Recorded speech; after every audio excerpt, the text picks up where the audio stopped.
Now hand the conference over to Mr. Nishit Solanki of CDR India. Thank you, and over to you, sir. Thank you. Good evening, everyone, and welcome to Dr. Lal PathLabs Q4 and FY21 earnings conference call. Today, we are joined by senior members of the management team, including Honorable Brigadier Dr. Arvind Lal, Executive Chairman, Dr. Om Prakash Manchanda, Managing Director, Mr. Bharat, CEO, Mr. Ved Prakash Goel, CFO, and Mr. Rajat Kalra, Company Secretary and Head of Investor Relations. Let me share our disclaimer here. Some of the statements made on today's call could be forward-looking in nature, and the actual results could vary from these forward-looking statements. A more detailed statement in this regard is available in the results presentation, which has been circulated to you earlier and also available on the stock exchange websites. I would now request Mr. Dr. Lal to share his perspectives with you. Thank you, and over to you, sir. Thank you very much. Good evening, ladies and gentlemen, and thanks for joining us today for Dr. Lal PathLabs Q4 FY21 earnings conference call. Healthcare and practicing COVID-appropriate behavior have gained higher significance within our society in response to the persisting pandemic. Citizens are making immunity-boosting habits with vaccination a priority. Simultaneously, awareness around wellness and preventive health checkups is also building. Corporates are likely more than ever to encourage or co-opt employees to go for health check packages to manage and take responsibility of their own health. This dovetails with our aspiration of being the leading branded customer or consumer healthcare provider, offering complete diagnostic testing services with wide accessibility. As you are all aware, at this time last year, we experienced the initial phase of the lockdown, whereas this year we have had to contend with a very strongly resurgent second wave. With cases on the rise at a higher rate than before, the need for quality testing that is both accessible and affordable has seen a commensurate increase. The strategic decision taken by the management at the onset of this pandemic to form a dedicated task force to distinctly address the requirements for COVID and non-COVID segments respectively ensured that we were never found wanting in servicing our patients and clients at any time. In being true to our DNA, in the present scenario, we have redoubled our efforts to maintain high levels of service across the network, as demonstrated last year during the first phase of the epidemic. Established national chains are better equipped on account of their scale, experience, and capability. On accuracy and reporting perspective, the DLPL brand stands heads and shoulders above the rest. Given entrenched investments in technology, we can monitor all our labs for every single transaction on the quality front on a near real-time basis and thereby troubleshoot wherever and whenever the need arises. Such operational salience is unique within an industry that is largely unregulated and fragmented. Work on further extending our testing network, enhancing the capacity and capability at existing labs has continued in the past year, as have efforts to drive efficiencies and productivities across our operations. Patient behavior too has evolved during the period with higher preference for online interaction coupled with sample collection at home. Our technology-enabled infrastructure backbone has allowed us the flexibility to make these adjustments to our model smoothly. Using our extensive network of patient service centers, we have been able to scale up home collection services crucial to the management of the pandemic. With the right vision and execution, we are geared to extend our leadership beyond the core geographies. The scale, experience, brand engagement that is possible for leading chains like DLPL is difficult to replicate readily. We believe that we have the right approach to serve the healthcare requirements of the nation and are confident of guiding a best-in-class operating model through these trying times and refocusing on the long-term agenda in the days beyond.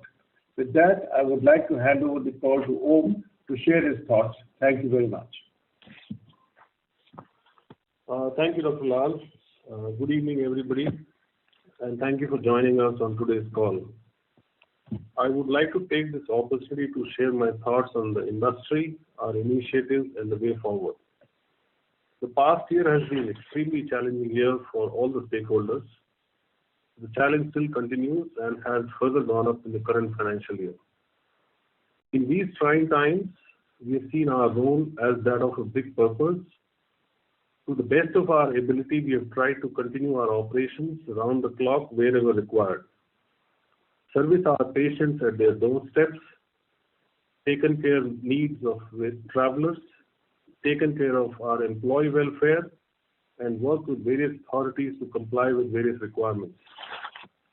Our leadership team has remained in constant touch with the phlebotomist, field executives, and lab operations staff to keep their morale high.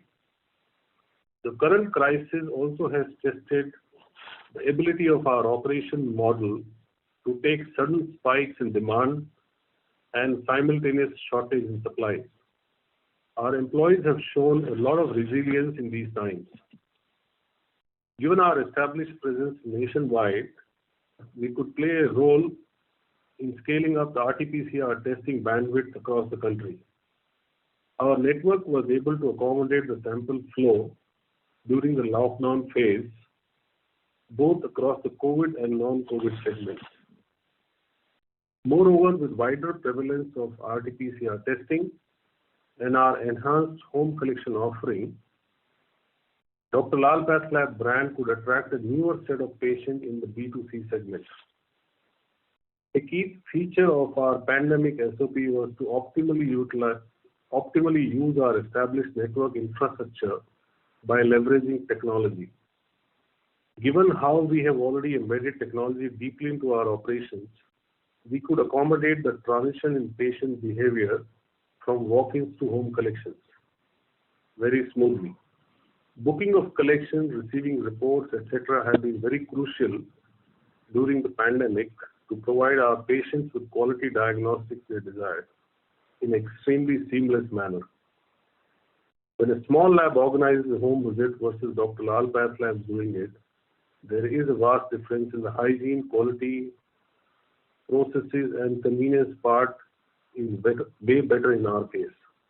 We have around 3,700 PSCs which are geo-mapped, and thereby we are able to pull all our service requests centrally and optimize usage across the network.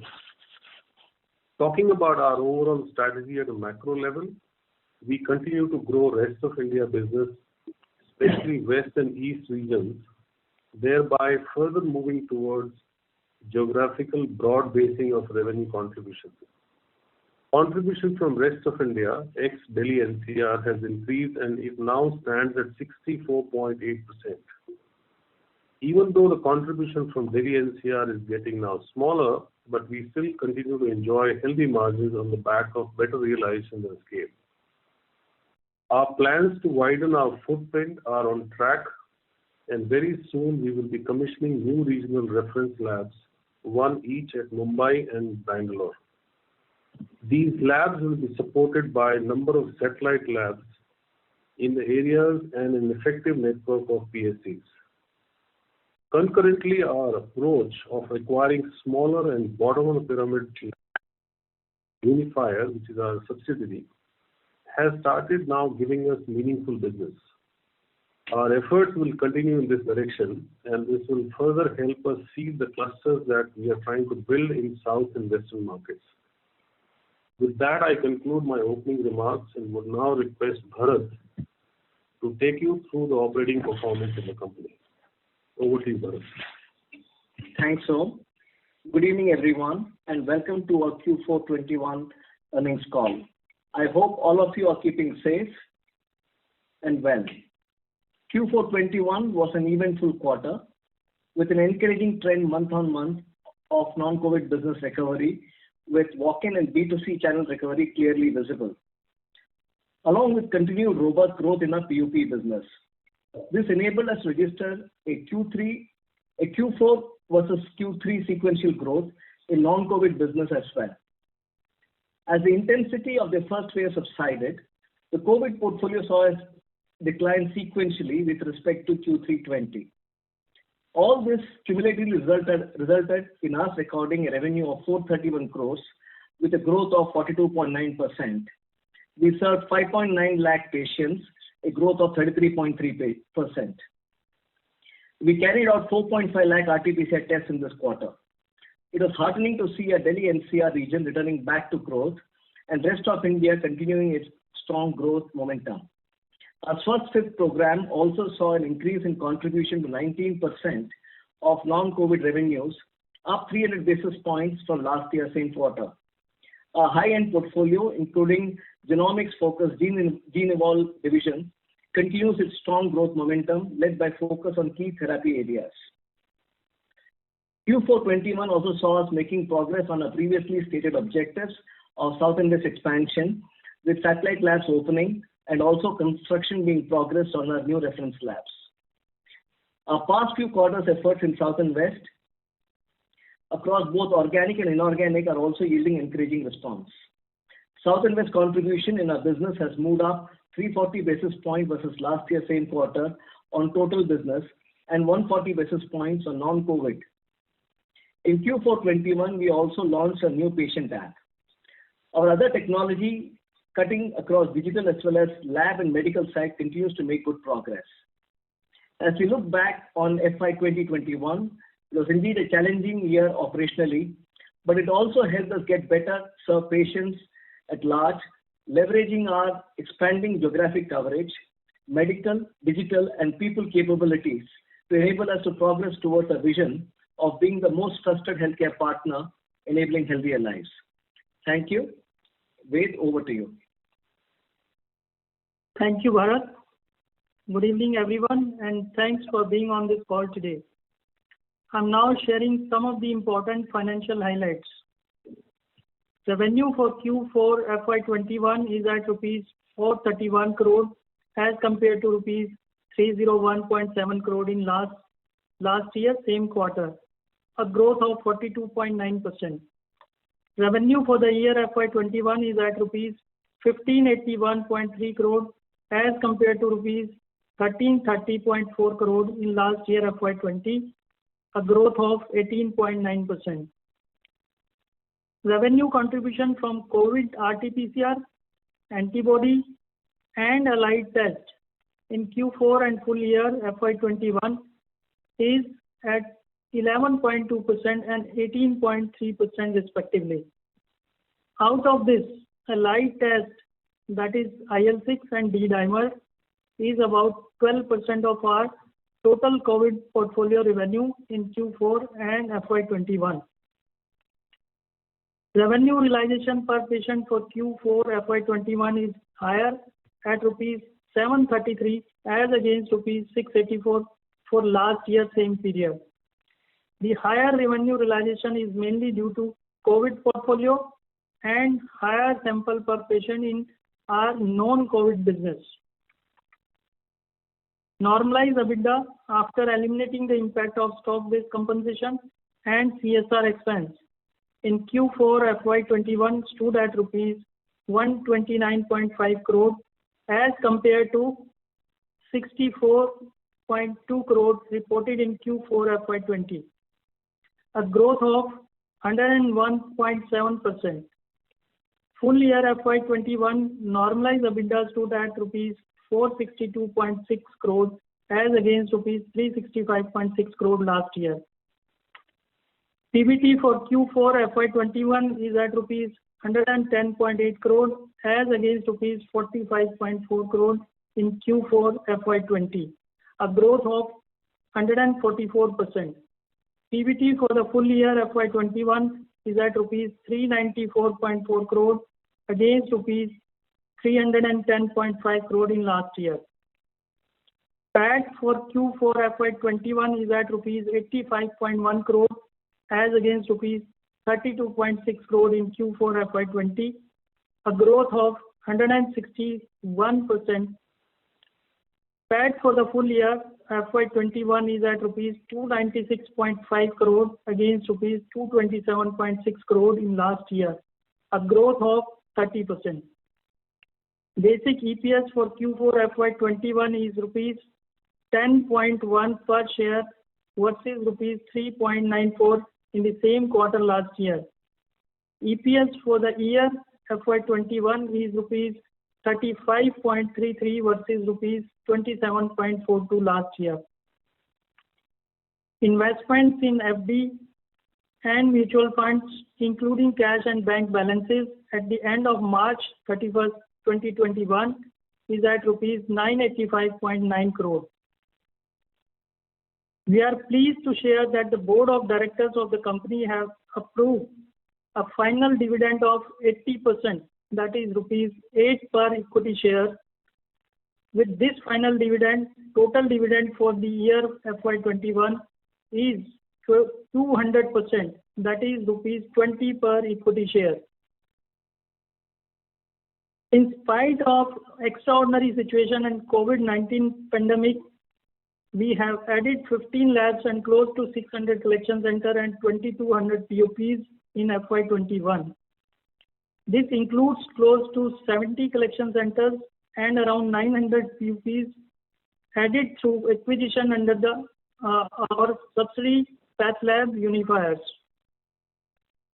Further, our efforts towards automation and digital initiatives are performing well, and we are able to optimize our margins and maintain our DSOs, inventories, and whole supply chain under control. That brings me to the conclusion of my opening remarks, and I would now request the moderator to open the forum for Q&A. Thank you. Thank you very much. We will now begin the question and answer session.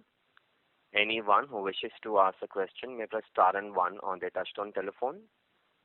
If you wish to remove yourself from the question queue, you may press star and two. Participants are requested to use handsets while asking a question. Ladies and gentlemen, we will wait for a moment while the question queue assembles. Participants, you may press star and one to ask a question. The first question is from the line of Chandramouli from Goldman Sachs. Please go ahead. Hi, good evening, and thanks for taking my question. My first question is on the non-COVID realization. I think the previous quarter, the non-COVID realization per patient was about 745 rupees. And if I estimated right, this quarter it seems to be around the mid sort of 710 to 715 range. So just trying to understand if there's any factors that has changed QOQ, if it's down to maybe different sort of mix and home collection business or the mix of tests has changed. Just trying to understand if there's anything structural there. Thank you. Ved, do you want to take this question? Yeah. Hi, Chandra. This is Ved. Our realization per patient has gone up, overall, which is in Q4 733. But, if we take out the COVID-related patients, RT-PCR and allied tests, the realization per patient is 715 rupees per patient. However, this realization is increased due to two factors. One is, of course, COVID, but other than non-COVID business also shown some increase due to test per patient has gone up. So overall, if you see the test per patient is seen flat, but if we remove COVID RT-PCR patient out of this, then our number of tests per patient has gone up. So that is the main reason, and there is some bit of test mix change also in this quarter. Got it. That's helpful. Second question is... Chandra, if I may broadly add to, I think if I read the question carefully, I think you're trying to understand, is the non-COVID revenue per patient going either downward or upward, or is there any impact on that, right? That's right. So I think there are two factors that are operating on this non-COVID revenue per patient either way. Okay. What happens when there is a lockdown? We have noticed that normally the routine tests, which are like sugar panel and the low realization tests, they actually tend to go down because they are somewhat discretionary in nature. But high-end tests continue to remain. Once their contribution goes, impact on revenue per patient going up for that quarter. Sometimes now, as we've seen, the illnesses are very, very high, and doctors tend to prescribe more and more tests as Ved suggested, tests per patient. So So that time also you see revenue per patient going up. But the moment lockdown gets lifted up and you have more flow of non-COVID patient coming in, we tend to come back to the normal revenue per patient. So my sense is, in a stable scenario, non-COVID revenue per patient will remain the same. But we have definitely seen a higher contribution of specialized tests in the last few quarters that actually is having a slightly better impact on revenue per patient. Got it. And just to follow up to that, so the higher specialized tests within the non-COVID space the past few quarters, do you think this is byproduct of the pandemic, or is this something that you think is more structural, just from where you sit and sort of the trends that you're seeing? It's actually a byproduct of, you will notice that our volume growth is not that high, and most of the volumes that have dropped are of routine tests. So the moment routine tests go away, you tend to have a higher revenue per patient. So it's a byproduct of multiple things, but if I were to pick up 2 or 3 factors, number one, lower volume growth, that means the contribution from high-end tests is higher. The second factor is number of tests per patient also have gone up. That results into higher realization per patient. And number 3 also is that, especially we will talk about this as we go along, you will see some of these COVID-allied tests, which are D-dimer, IL-6, they also have a higher realization that tends to impact our overall realization. Got it. That's very helpful. My second question is just on the second COVID wave that we've seen over the past couple of months. I think in the first COVID wave in the June quarter last year, we saw a 35-36% decline in volumes on the non-COVID side. So just in comparison to that period, what has been the experience in the second wave? Any context here would be very helpful.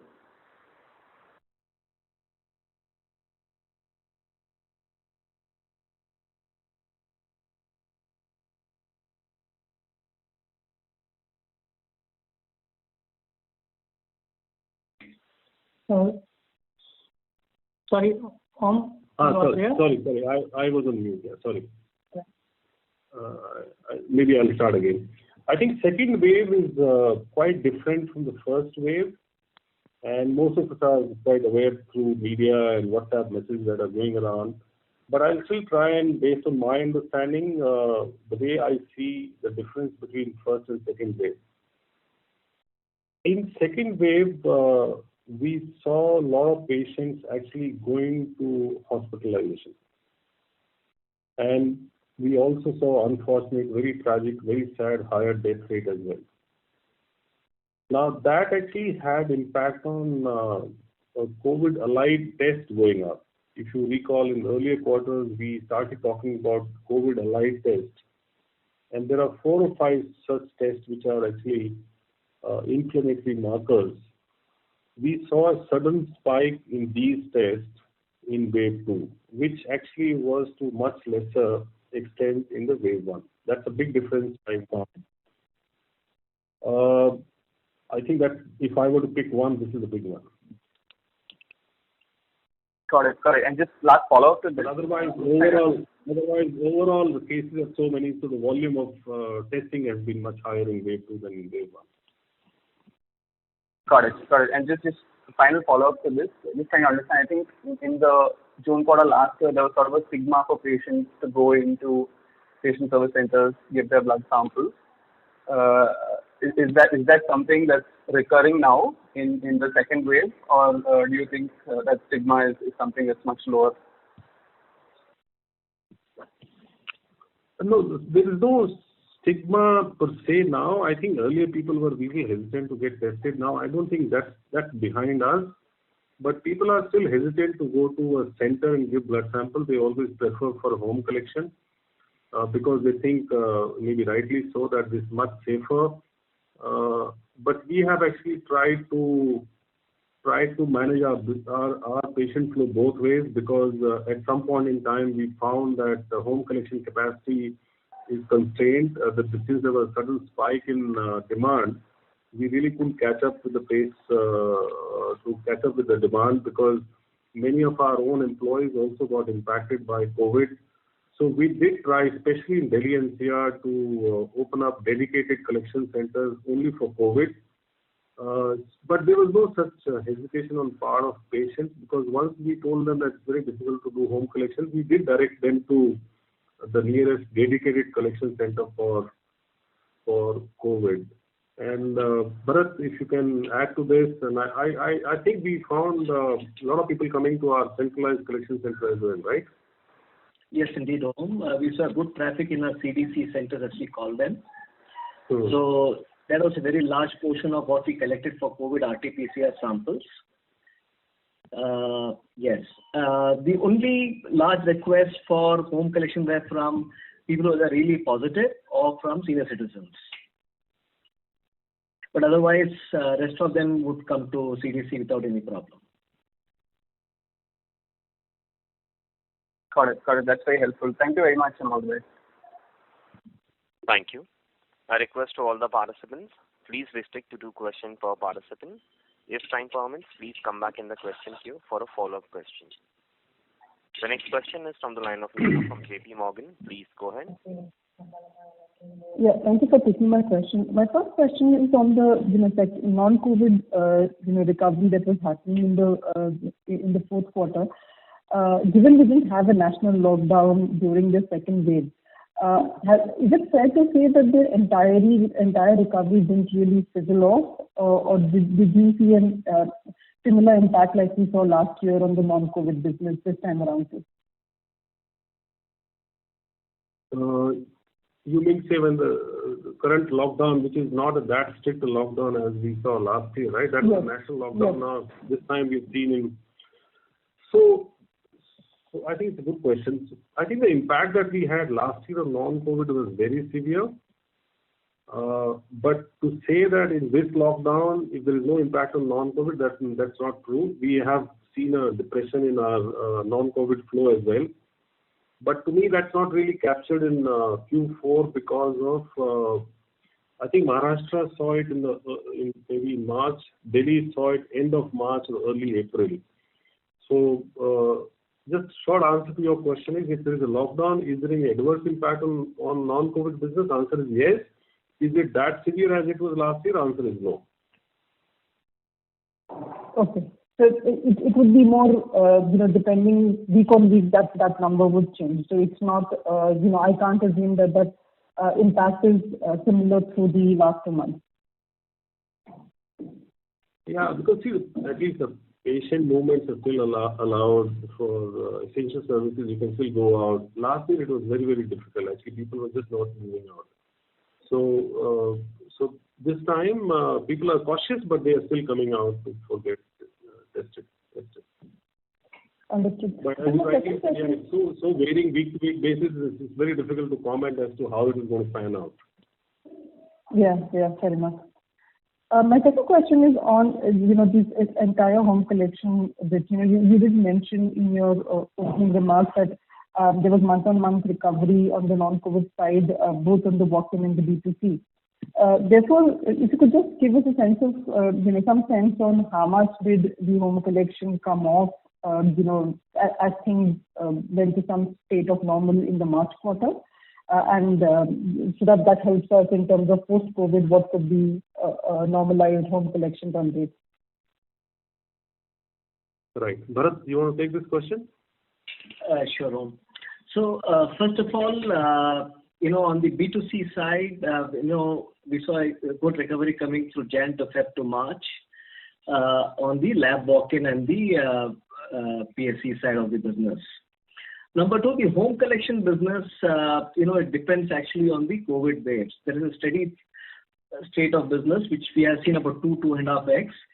We don't give out channel-wise split of revenue at this stage, so I will be constrained by that guidance. But yes, we saw a sharp increase, about 2.5 times of what normally we would do in home collection. And that run rate continues to remain on a steady basis even now. What we have done, like Dr. Om mentioned in his opening speech, is that we have been able to leverage our collection center network to further augment this upsurge which we saw. So we take the leads, provide it to them, and they do the home collections at a nearby point, at the last mile being handled by them. And we monitor the service level centrally. Just to add to what Bharat is trying to say, if you look at Neha, can you hear me? Yes, sir, I can. Hello. So there are 4 main revenue streams. One is home collection. Second is walk-ins. Third is through collection centers, and fourth is our pickup point. Whenever there is a lockdown, the worst affected is walk-in business, because people hesitate to come to a large lab format where there is a bit of a crowd. And loss of that channel tends to shift to 2 main other channels. One is home collection, so people prefer home collection. But entire thing does not shift to home collection. Home collection maybe in Delhi NCR we can do that, but far-flung area it actually tends to shift to collection center, because collection center is a small format. It's about 150 square foot area. There's not too much of crowd out there. So walk-in is the worst affected. Benefit flows into collection center and it flows into home collection. That's the way normally what happens when there is a lockdown. When the lockdown restrictions actually get lifted up, people are a little less anxious. We have seen walk-ins coming back as well, and that is the impact we saw in Q4. And suddenly this wave 2 happened, and then we are a bit of back to square one. Understood. And sorry if I may squeeze in one last question. Based on the employee cost in this quarter, is this a normalized run rate that we should be assuming, or is there any one-off in this quarter's number?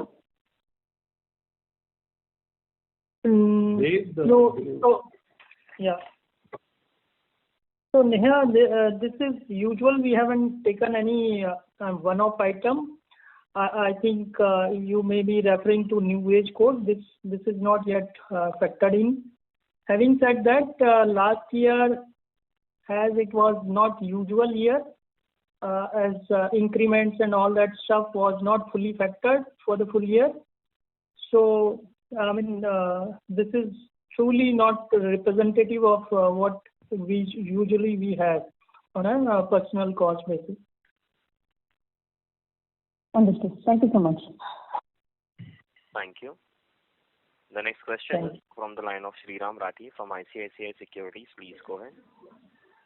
Yeah, thanks for the opportunity. So firstly, just want to understand on the COVID revenue. So at current prices, which have been already, reduced significantly, is it like at the EBITDA margin level, is that business dilutive for the overall company level margins, or we are still able to make company level margins in that business? So I think I'll take this question. It's a great question, and see what has actually happened. I have tried to analyze over a period of last 12 months. There was a period when we had a sudden fall in our non-COVID business. So at that time we were looking at COVID business in its entirety. You just look at from gross revenue till EBITDA.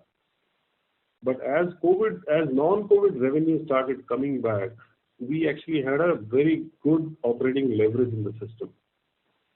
Like because if you study our P&L, we have close to 48-50% of our cost structure is very fixed in nature. So at a gross margin level, we are not worse off even at current prices. If you are able to leverage our current infrastructure with the space, people, logistics, we are able to manage it very well. I think, and plus with the revenue going up, and plus a couple of other factors like we saw in wave 2, you do home collection, you go for one person. We found that number of samples collected per visit per person also was very high this time. So that also helped us. Number of tests per patient also per visit also high. That also helped us. So we actually could use some of this leverage to manage the margins better. So if you take COVID business in isolation, and somebody can say, yes, it is dilutive.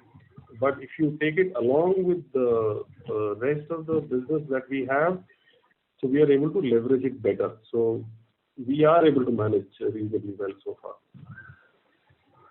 Okay, got it. That's very helpful, sir. But the challenge will happen if the non-COVID business does not goes down, then there will be a challenge. But I think we have recovered quite a bit on non-COVID.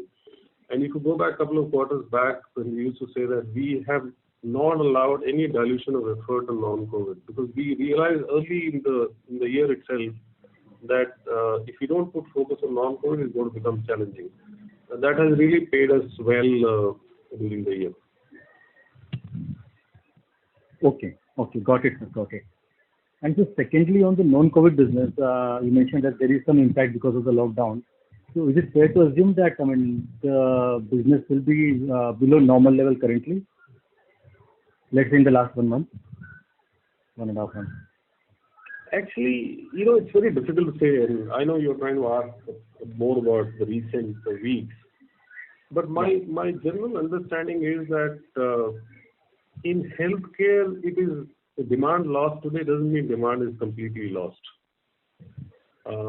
People are delaying it, but unfortunately in healthcare, you can't really avoid sometimes these things. So they tend to come up, people are waiting and watching, and now I know, fortunately, positivity rate is coming down, cases are coming down. As this opens up, we do believe that it will come back. And I'm talking from the experience of the last 4 quarters, because we also panicked a little bit in the first quarter when the non-COVID fell, as if what's going to happen. But I did see a recovery happening, and it was not only completely new demand, it was actually old demand which could not be serviced in the first quarter, came back in Q2.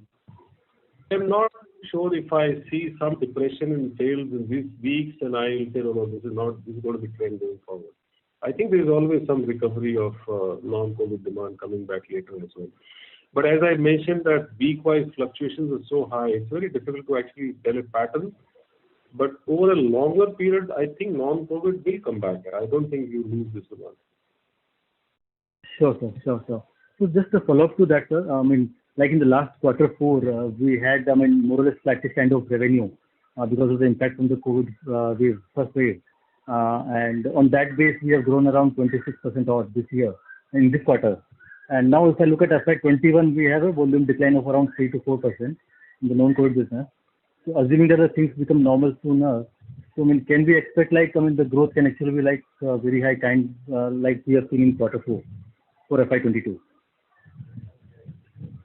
Just qualitatively, if you can. For FY, yeah, relatively, in terms of tailwinds, yes, clearly there is a base advantage, right? So because Q1 is so low, it will definitely benefit into the growth. I think the recovery started in Q3 onwards. So definitely to that extent, there will be an advantage to the non-COVID business growth this year in FY22.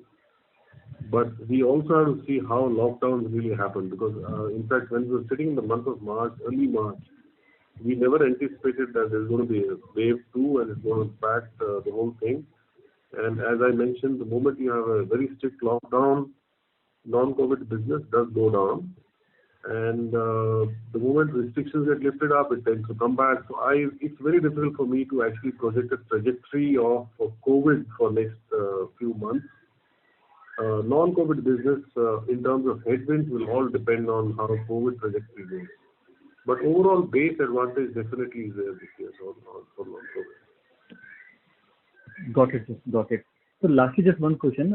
In terms of your sample per patient mix, that has been consistently improving over the years. Now, this quarter it was close to 2.7 samples per patient.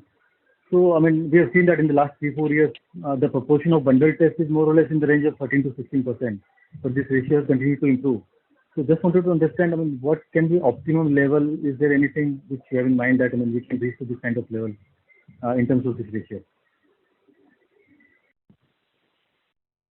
See, I think there are two big variables for this. One variable is what is the sort of a sticker price of a panel.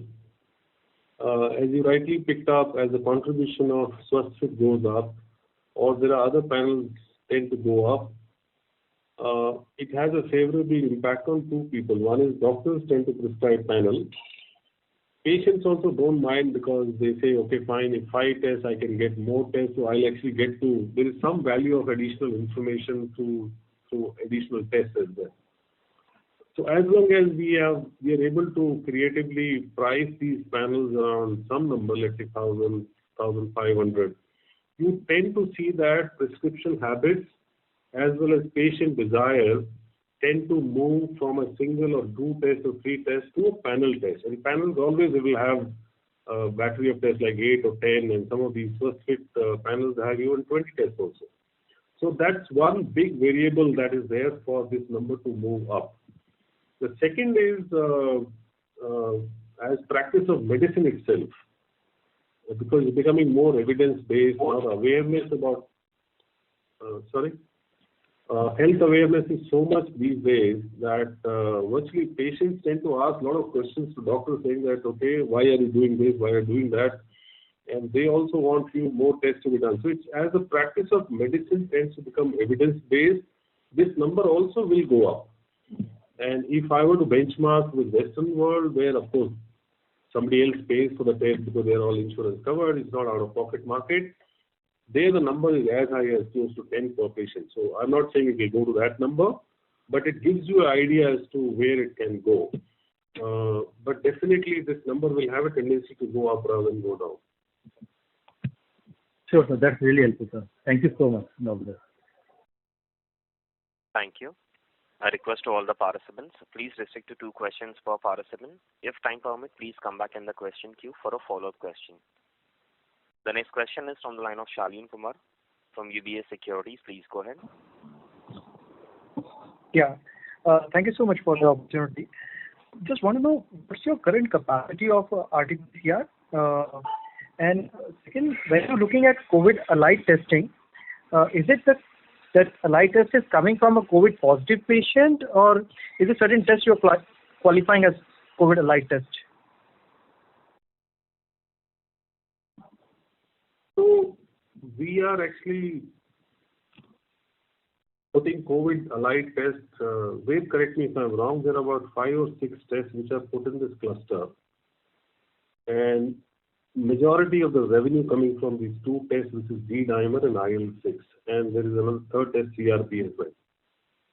But CRP test is done in many other conditions. I think D-dimer and IL-6 are the 2 tests which are primarily suddenly have come up in our portfolio due to COVID. So that's where, and we picked it up very early also. In fact, if you recall, we started showing these numbers much early. We knew that there is a tendency of these tests to go up, and hence we wanted to take it out of our non-COVID business. So today also if you see our presentation, you will see a non-COVID, then there is a COVID allied, which consists of 5 or 6 ways. Is it 6 tests or 5 tests? So for this quarter, we are categorized only 2 tests, IL-6 and D-dimer. Okay, because which are the major ones? Yeah. Yeah, okay. major. So these are 2 tests, IL-6 and D-dimer. The reason why we have taken on this is easy to relate to COVID, because other tests are still common with other conditions as well. So that's why we have not picked it up into a live. So IL-6 and D-dimer are 2 tests which are very, very important tests in COVID situation. That's why we've identified it separately. Now your second question was that why it's going up, and how is it in COVID positive patients, something like that. What was the question?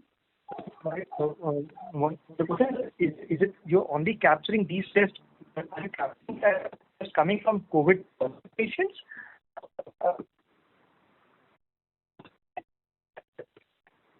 Sorry to interrupt you. We are losing your audio.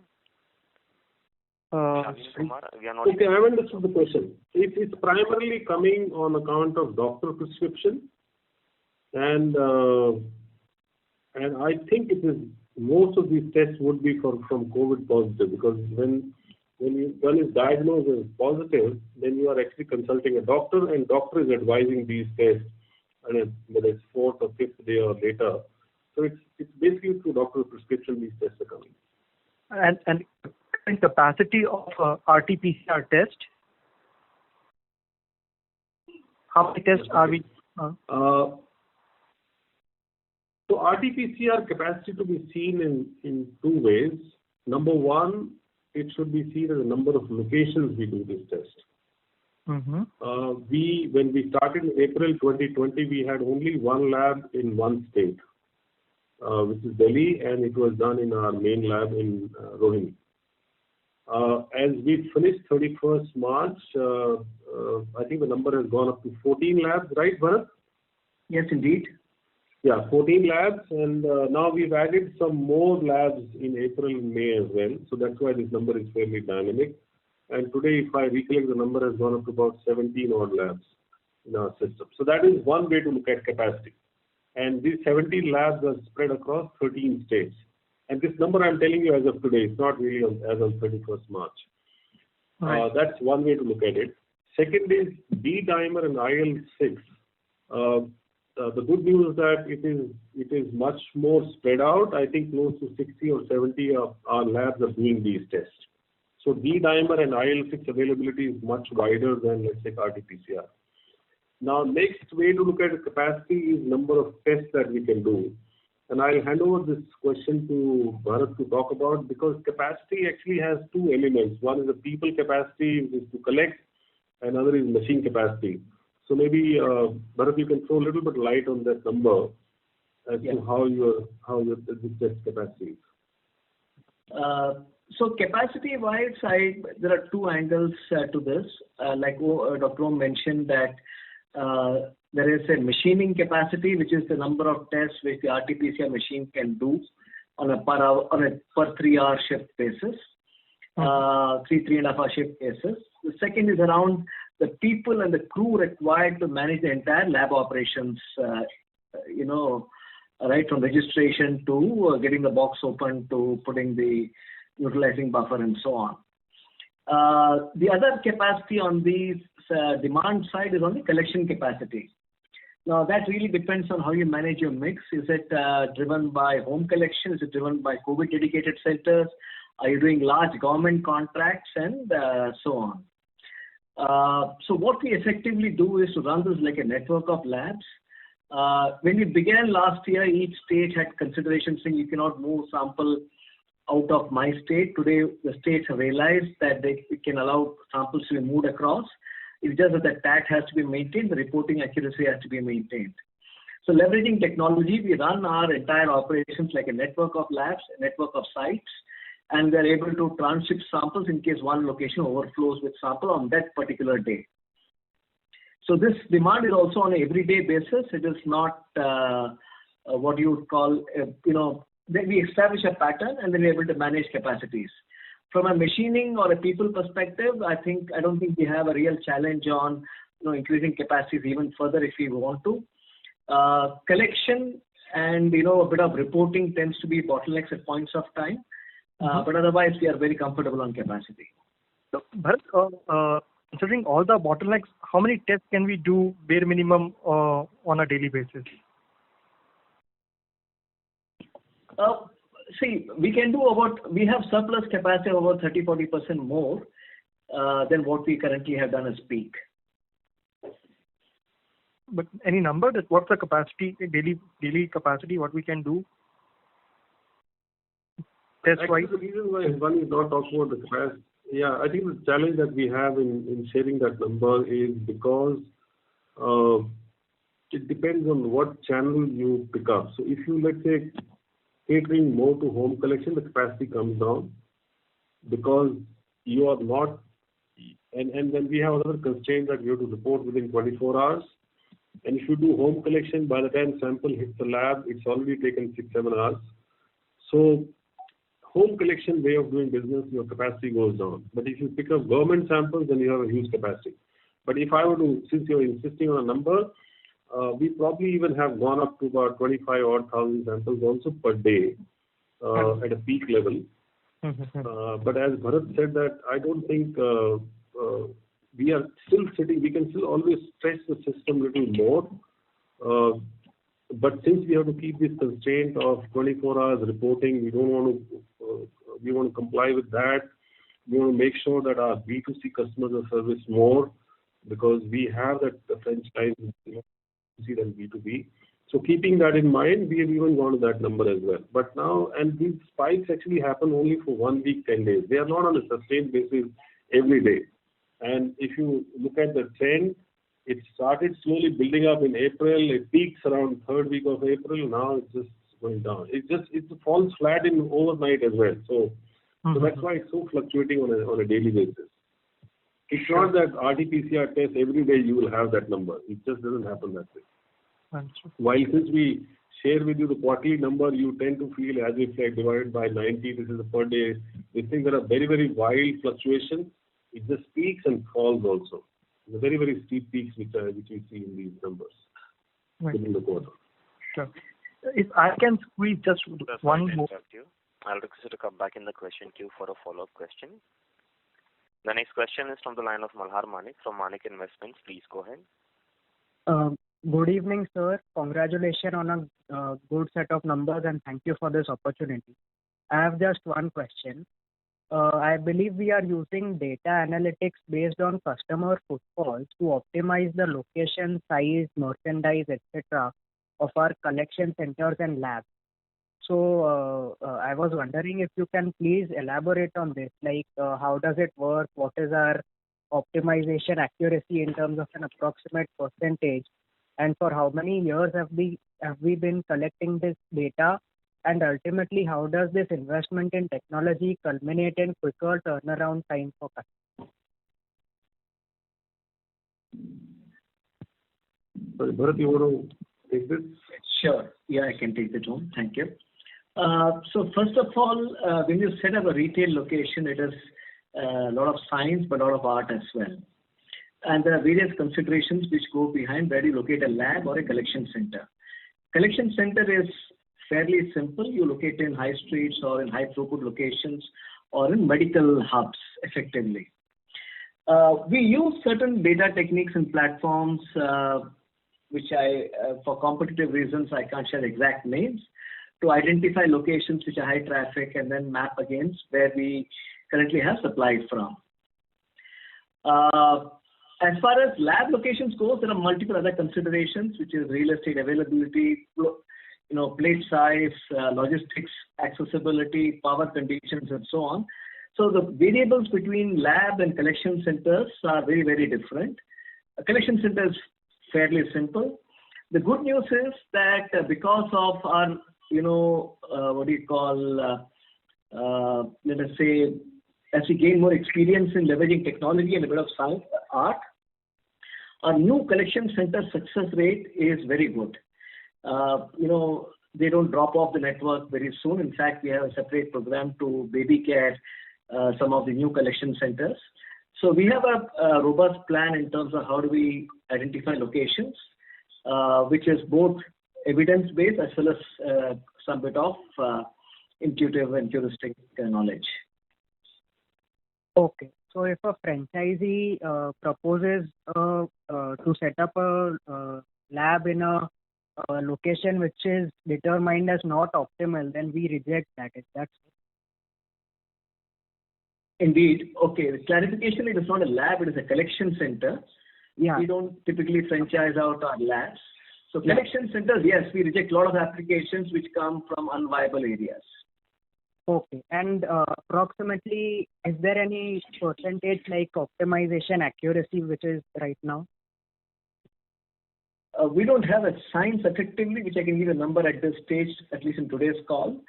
But yes, we can go back, check, and then maybe cascade it a bit later. Okay. Got it. Thank you so much. Thank you, sir. The next question is from the line of Prakash Kapadia from Anvil Portfolio Managers. Please go ahead. Yeah, thanks for taking my question.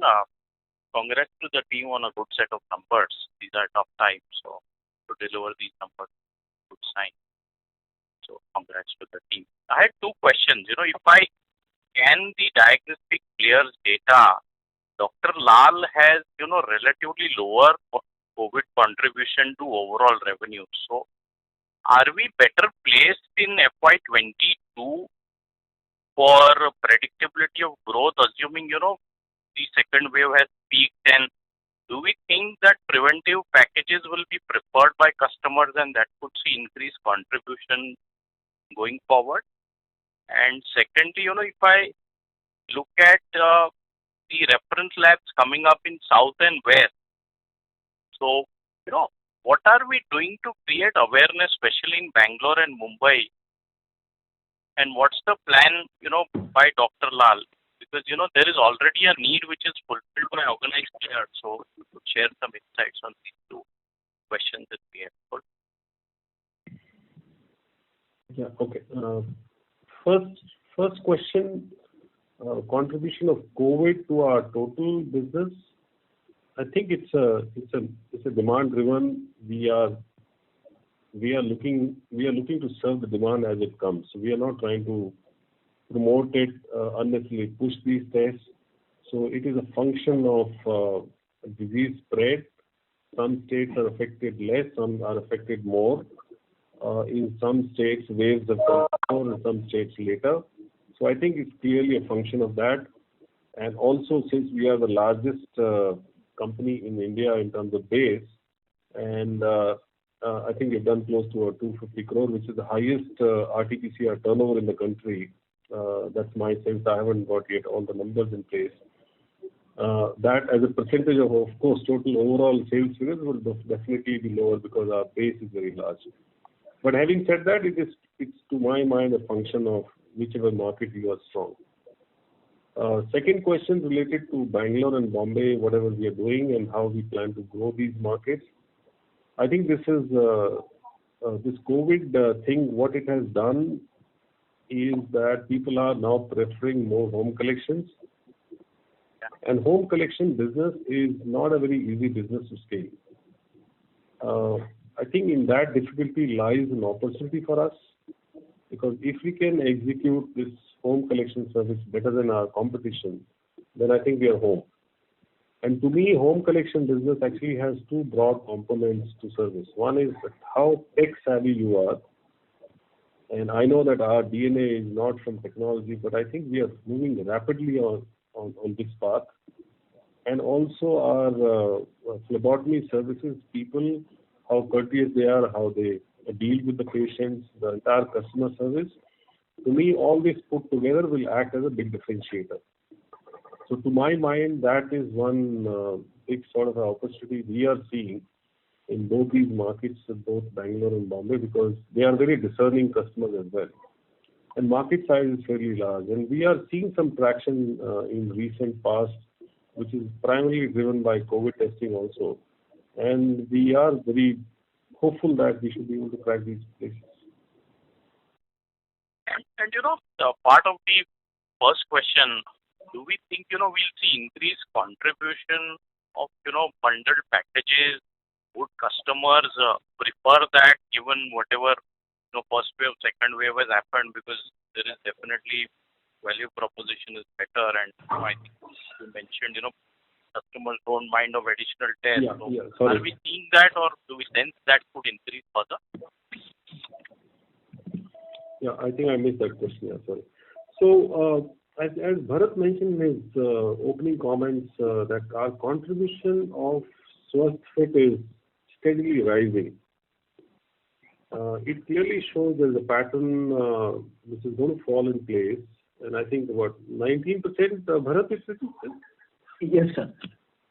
So 19-20% contribution on a base like us, which is close to 300 crore business, is a fairly large sort of a number which is now coming from these packages.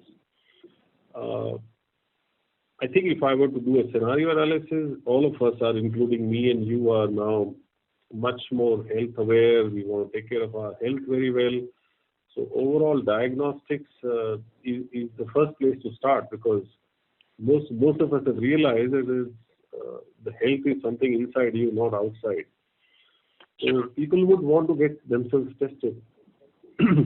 So my belief is that this is definitely a tailwind for health packages to grow, both directly self-prescribed as well as also even medical fraternity also would want many of these tests to be done when they are seeing a patient. So I think short answer is definitely it's a positive, it's a favorable factor in times to come.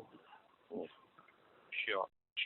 That is helpful. And lastly, on the eastern market, how is the trajectory? Because it's been, I think, 3.5.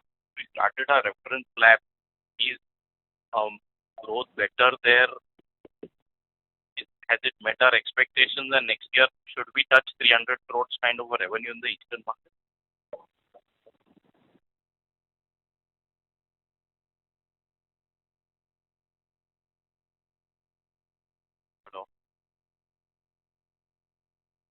Hello. Are you connected? Hello. Bharat, you want to take it?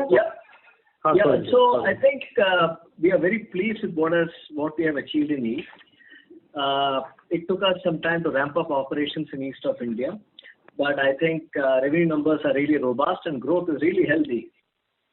And in this COVID situation, KRL has established and carved out a name for itself in the markets it operates in. So we are very pleased with what has happened in East, and that is something which the learnings of it is what we are also trying to leverage in as we move forward in South and West as well. Fine. Thank you. All the best. Thank you very much. Thank you. The next question is from the line of Rahul Agarwal from InCred Capital. Please go ahead. Hi, good evening, and heartening to see non-COVID volumes bouncing back as well as higher dividends. Two questions.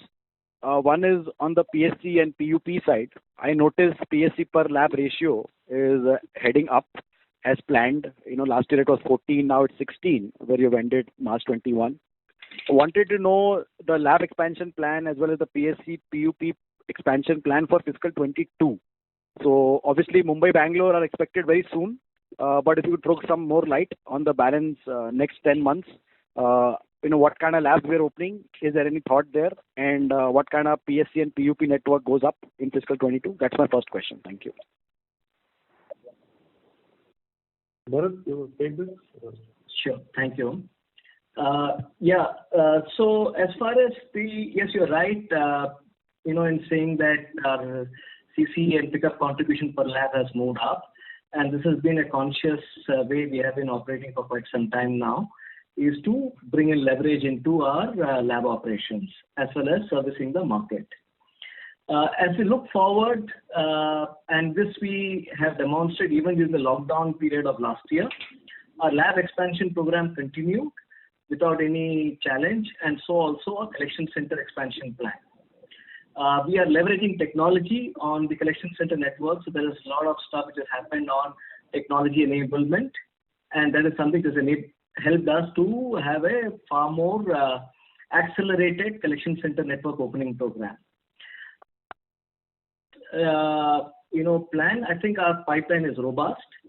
And like Om mentioned, apart from the reference lab, we'll also be putting up a network of satellite labs. In fact, some of them have got operationalized in South and West, and we continue to build upon this.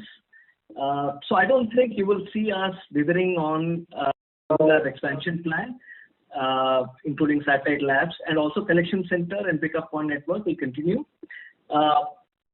And the one thing which I want to state is while South and West also is a key focus area, there are still markets in North and East and the rest of North where we can still expand to. We can go deeper into the population, or we can, as cities expand, we can continue to expand within the city itself. So those efforts of identifying micro clusters and establishing presence continues unabated. Got it. So could I say 15 labs a year, 500 PSCs a year is fair? Like just in terms of additions going forward, like 20% on PSCs, 5% on lab network, YOY? Fair number? PSC network, I wouldn't like to commit a number to at this stage, 500 or 450 or whatever it is. Last year we achieved a good number. Yeah. But yes, our effort will continue to remain at a very robust level, because the other point of opening collection centers is we also need to baby care them. There is no point opening collection centers and then shutting them after a year or so. So there is a lot of growth opportunity in establishing them. It takes a year and a half to get them to shape. There are investors who have put in money to open these collection centers. We owe it to them also to give it a full shot to succeed. So it is important to find out where are the gaps, what are the full servicing suite which you need to put in. It is just not opening collection centers. There's a lot of marketing effort which go into it. There's logistics. There is Doctor Connect. There's a whole suite of market activation which needs to be put in place. So the effort will be to stabilize all of this and then build the next level. But the efforts continue unabated is what I would like to assure you of. Perfect. Got it. Second question, was more to do with first quarter, April, May 2021, which we're going through right now. Earlier, my thought was, we were picky in terms of where we want to do the RT-PCR and COVID business based on state pricing because they were deviating in higher in some states, lower in some states. But right now, my sense is it's pretty much regulated across. And as Dr. Om said, that even at current prices, given non-COVID support, we are profitable on testing at current prices. So would that mean first quarter run rates actually are very, very large if I compare it quarter on quarter sequentially in terms of RT-PCR testing? Like, for example, if we did 450,000 tests this quarter, would it mean like we'll be doing 8-9 lakhs a quarter because there is a situation is actually worse off this time around versus the first wave? No. I don't think you would want to take any guess on this number because this is so volatile, so dynamic. The situation changes every day. I don't think I would go in that area of putting a figure for the quarter. And we will service the demand as it comes. But of course, we know that second wave has been very, very strong and peak has been very high. But accordingly, it is coming down as well in the last few days. That is what we've seen. So I think we still have 1.5 months to go. I definitely won't want to put a figure for the quarter right now. Thank you. Sorry to interrupt you, Rahul. I'll request you to come back in the question queue. A request to all the participants, please restrict to one question per participant. If time permits, please come back in the question queue for a follow-up question. The next question is from the line of Samir from Morgan Stanley. Please go ahead. Thank you, and good evening, everyone. If I remember correctly, our earlier focus in the expansion of the distribution was more towards PSCs, but I'm a bit surprised to see that pickup points have also, gone up significantly. I would say actually much faster than PSC, about 30%. So just a thought on that. What's really driving this? Yeah, I think what has happened is that we have done few acquisitions through PathLab Unifiers. So they have very large pickup point business, and even a small pickup point also gets added. So that has contributed to this. And second area also has been that unfortunately last 1 year has been extremely stressful for many healthcare institutions. Due to lockdowns, they have not been able to manage their loads. So they actually always found some bit of outsourcing to be done through our labs. We were also able to service them better. So that also has contributed to this large growth because if some pickup points want to ask to give us a sample, obviously we end up entertaining them. And pickup points, a number per se is not a very sticky number. So it tends to fluctuate much more. From a strategic perspective, I think somebody asked this question in terms of labs and PSCs. We definitely want to improve the ratio between lab to PSC. And when I say PSC, this means our own as well as franchisee. And this is one unit of growth that we really want to nurture because we believe that as the business moves towards very personalized service, home collection, the entire center of action is going to be patient service center. And these patient service centers are going to be franchised out. And we want to embrace this entire network through technology with us on a real-time basis. I think fundamentally that's the direction we want to go. These pickup points, I would say they are getting added because of the market forces and the demand coming in. Bharat, if you want to add something to it, please do that. No, I think you summed it well. Yeah, thanks. Just one more, if I may, and that is there any role that your company is thinking of playing in the vaccination drive, and your updated thoughts on the volumes that you are getting or you may get from e-pharmacies? It's a good question, Sameer. Though I know that in the beginning, a lot of healthcare institutions or allied institutions like chemist shops or even pathology labs, it is usually seen that if we really want to widen the network of vaccination, some of us can also participate in this direction. I really don't know. We are actually definitely, if asked to do so, we will rise to that occasion.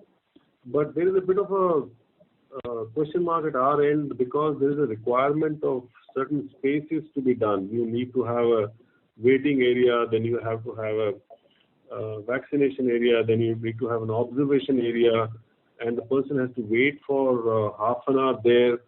And there is also a requirement for any adverse event that happens post-vaccination. So the way I see it is that it actually, if you have to really scale up in a big way, then it is like building a new infra. And our phlebotomists, I'm not very sure whether they are from a regulatory perspective authorized to vaccinate. They only they do collection. I think it will be more driven by if the authorities actually come back to us saying that we want to now widen the vaccination network. It will be more driven by the guidelines that we get from authorities. But if asked to do so, we will not hold back. But from an operation perspective, I'm not very sure whether we are just there to do it naturally, because we don't have too much of space.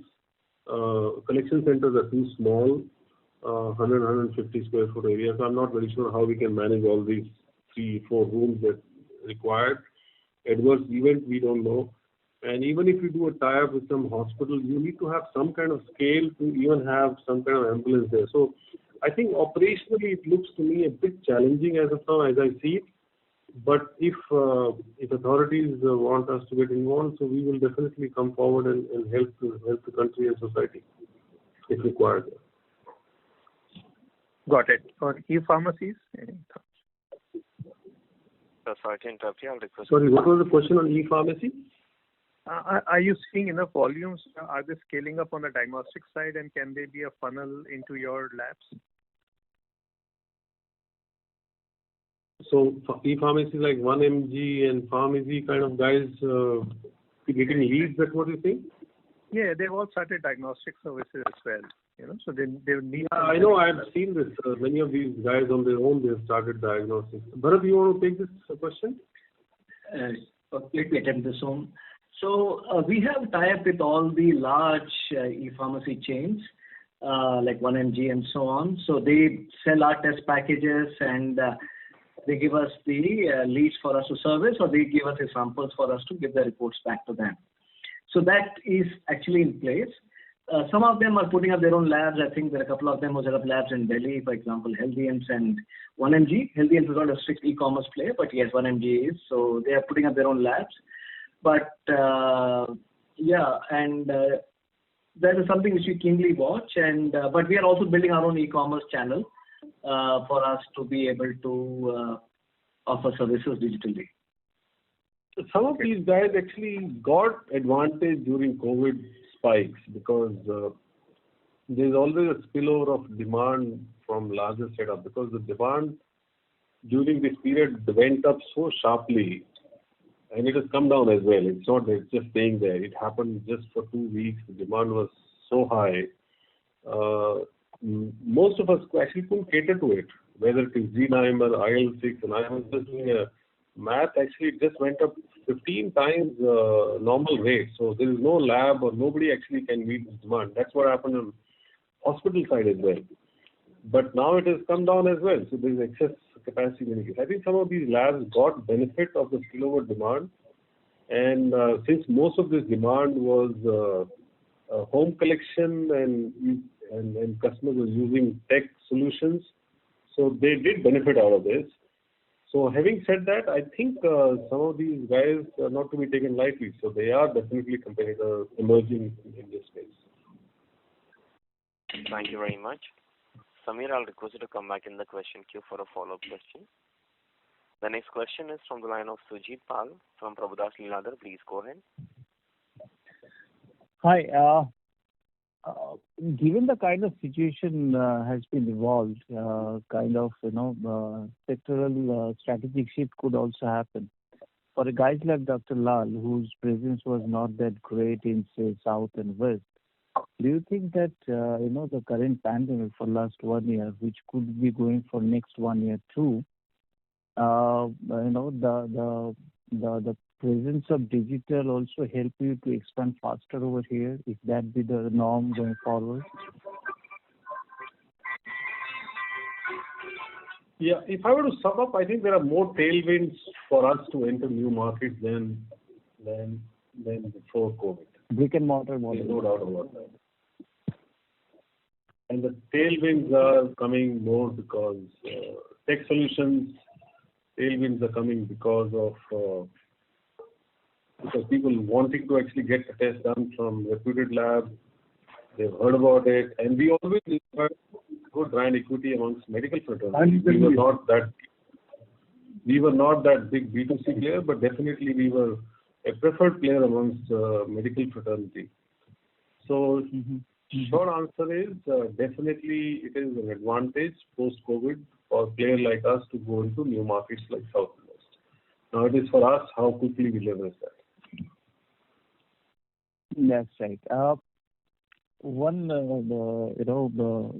Another question is that, just if you can reiterate the contribution of RT-PCR and allied test in Q4 and FY21, I just missed it again.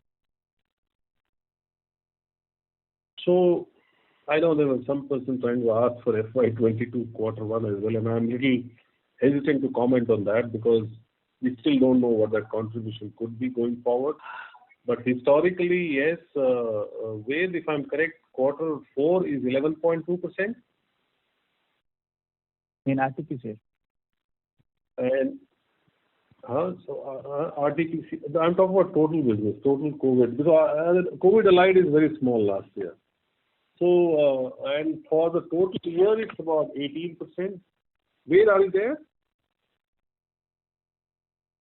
I think Wade has dropped off. So, I think it's in that range, about 11% for the quarter and 18% for the year.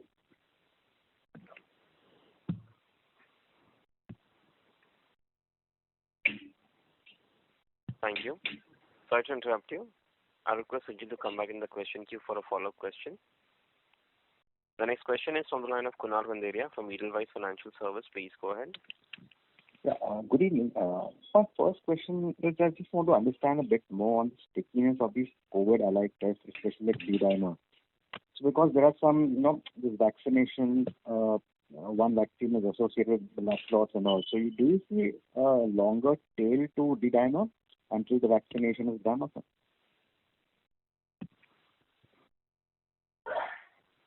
It's a little technical question. I don't know if Dr. Lal can answer this if he's on the call. Otherwise, I'll take a crack on this. Dr. Lal is there? Hello, can you hear me? Yes, sir. Hello? Yeah.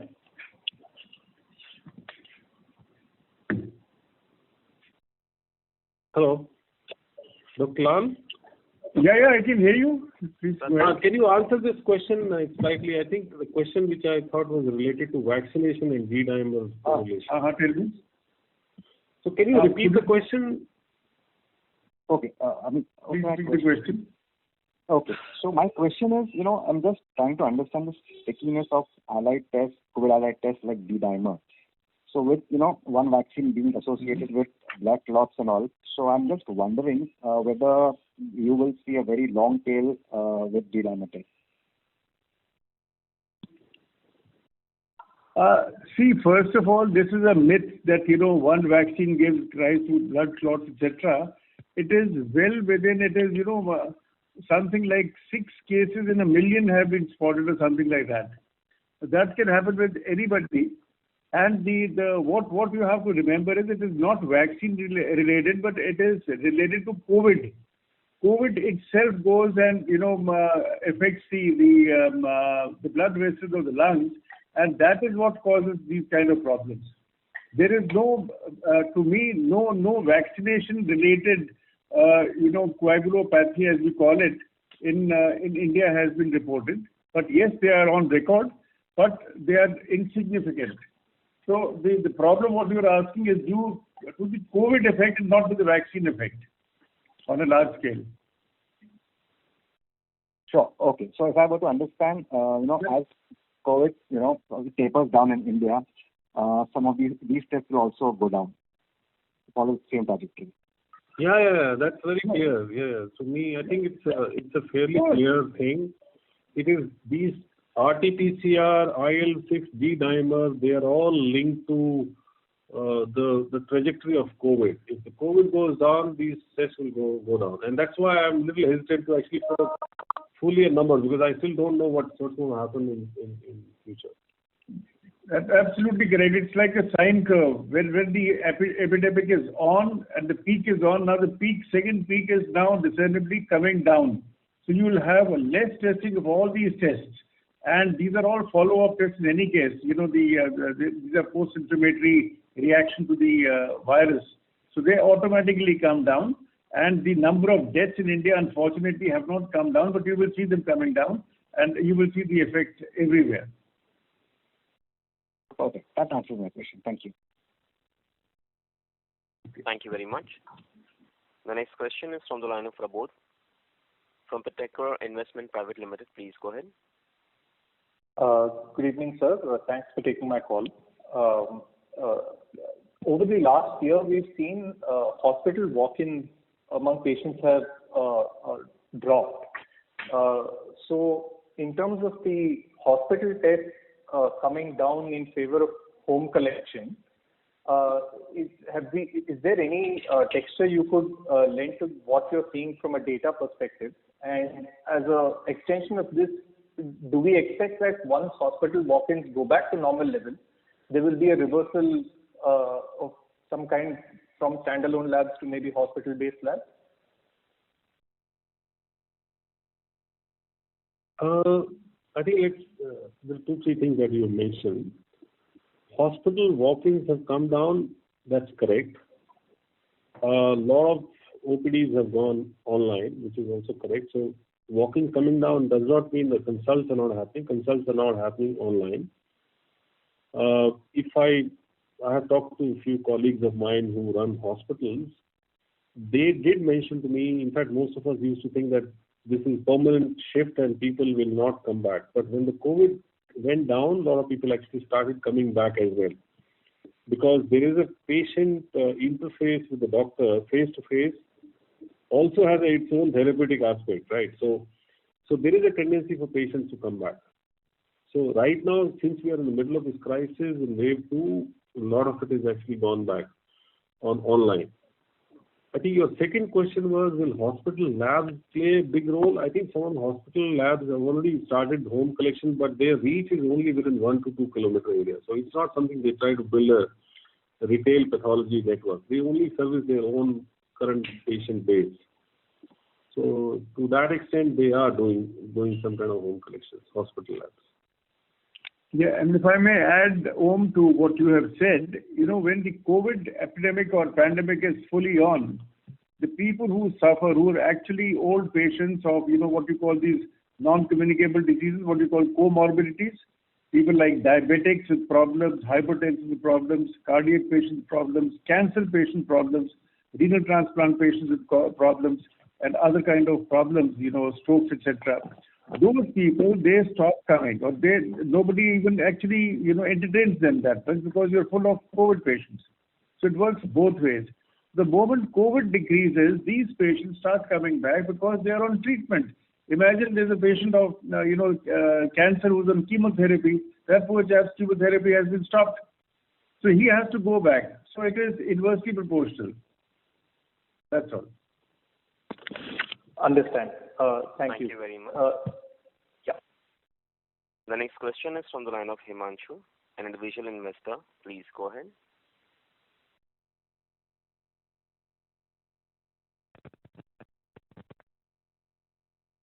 Himanshu Bhanushali, may I request you to unmute your line from your side and go ahead with your question? Hi, sir. Good evening. Congratulations on great sets of numbers. I'm supremely satisfied on how my parents were serviced by Dr. Lal during this pandemic. However, I would want to say one thing. You should focus catering tests through collection centers rather than labs, since at the end we are serviced by more than phlebotomist and supports all the time, even at night. Sorry, Himanshu, you said we should service our patients through collection centers? Yeah, because I will share the one incident. At one point of time, I called company center for my mom RT-PCR test, but I got waiting period for more than 3-4 hours. But once I came to know that there's a collection center around my home, so I called the collection center, and the service was the collection center was assisted me very well, and they supported me even at night. So I just want to focus like why Dr. Lal is not catering tests to collection centers rather than lab. No, I think thank you for Bharat has already said that actually.